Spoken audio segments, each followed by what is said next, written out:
300 கோழிக்கு எப்படி அவங்க அவ்வளவு ஆன்டிபயோட்டிக்ஸ் போட முடியும்? growth ஹார்மோன்லாம் பயங்கர ஒரு எக்ஸ்பென்சிவ் இன்ஜெக்ஷன். அது கோழிக்கெல்லாம் போட்டாங்கன்னா நம்மளுக்கு 300 தர முடியாது. அப்ப இன்ஜெக்ஷன் போடுறதா சொல்றாங்களே.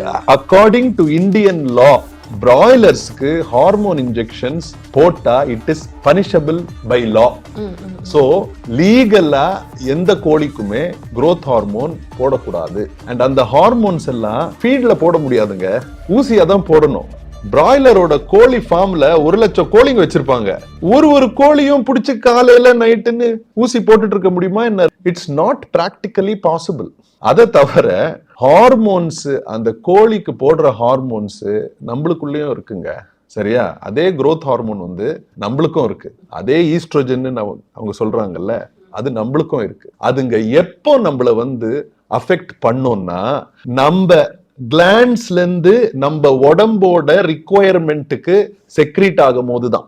அது நம்ம குக் பண்ணாலே அந்த ஹார்மோன்ஸ் எல்லாம் டீகிரேட் ஆயிரும். ஜஸ்ட் யோசிச்சு பாருங்க, ஹார்மோன் இன்ஜெக்ஷன்ஸை 8 டிகிரி இல்ல 4 டிகிரிக்குள்ளதான் வைக்கணும், அப்போதான் அது எஃபெக்டிவ். அதனால தானே எல்லா மருந்துகளையும் உள்ள ஃப்ரிட்ஜுக்குள்ள வச்சிருக்காங்க, சரியா? அந்த ஹார்மோன்ஸ் இருக்குன்னே வச்சுக்கலாம், சரியா?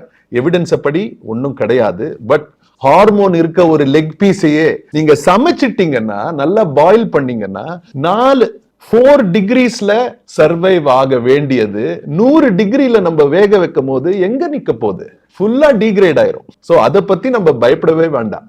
ஆன்டிபயோட்டிக்ஸா நம்ம போடுறதை விடங்க, நம்ம தொண்டை வலினா இருக்க ஆன்டிபயோட்டிக்ஸ் எல்லாமே எடுத்துக்கிறோம், வயிற்று வலினா எடுத்துக்கிறோம், உடம்பு வலினா எடுத்துக்கிறோம், எல்லாத்துக்குமே எடுத்துக்கிறோம். அந்த கோழிங்களுக்கு அவ்வளவுலாம் தரது இல்லைங்க, கொடுக்க முடியாது. It is expensive.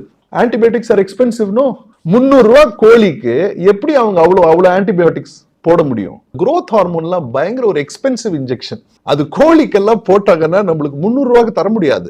அப்ப இன்ஜெக்ஷன் போடுறதா சொல்றாங்களே. அக்கார்டிங் டு இந்தியன் லா பிராய்லர்ஸ்க்கு ஹார்மோன் இன்ஜெக்ஷன்ஸ் போட்டா it is punishable by law. So லீகலா எந்த கோழிக்குமே growth ஹார்மோன் போடக்கூடாது. அண்ட் அந்த ஹார்மோன்ஸ் எல்லாம் ஃபீட்ல போட முடியாதுங்க, ஊசியா தான் போடணும். பிராய்லரோட கோழி ஃபார்ம்ல 1,00,000 கோழிங்க வச்சிருப்பாங்க. ஒரு கோழியும் பிடிச்சு காலையில நைட்டுன்னு ஊசி போட்டுட்டு இருக்க முடியுமா என்ன? It's not practically possible.